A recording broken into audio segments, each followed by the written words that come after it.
Just how deep does the ocean go? If you took the highest point on land and submerged it, you would still have more than a mile between you and the deepest point in the oceans. The oceans harbor 99% of all living space on Earth, and have enough water to fill a bathtub that's 685 miles long, on each side. For scale, here's a human, and here's a blue whale, the largest animal on Earth. Blue whales usually hunt at depths of around 330 feet, within the well-lit zone of the ocean.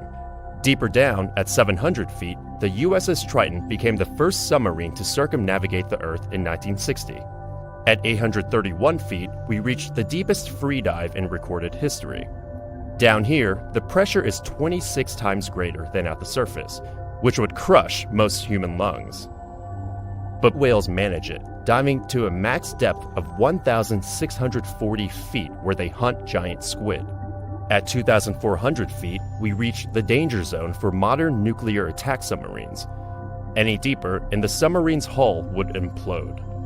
2,722 feet down is where the tip of the world's tallest building, the Burj Khalifa, would reach.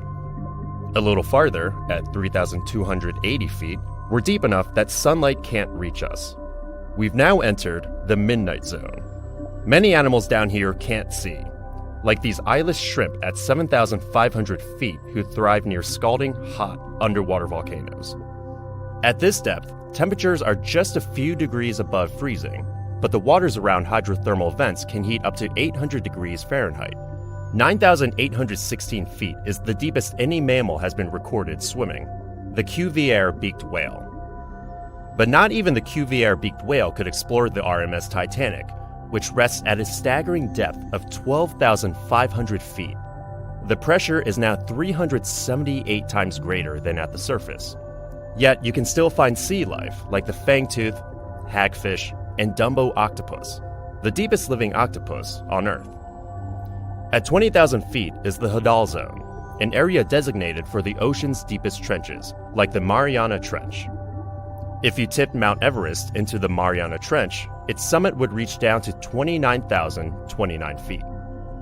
That still doesn't compare to the two deepest crewed missions in history.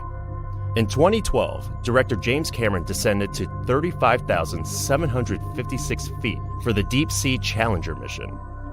But Cameron didn't quite break the record, which was set by oceanographer Jacques Piccard and Lieutenant Don Walsh in 1960. Piccard and Walsh descended to the lowest point on Earth, Challenger Deep, at a record 35,797 feet below the surface. Since then, scientists have sent half a dozen unmanned submersibles to explore Challenger Deep, including Kaiko, which collected over 350 species off the seafloor between 1995 and 2003. But scientists estimate there are potentially thousands of marine species we have yet to discover. Humans have explored an estimated 5 to 10% of Earth's oceans. We've only just begun to understand the deep, dark world that flows beneath us.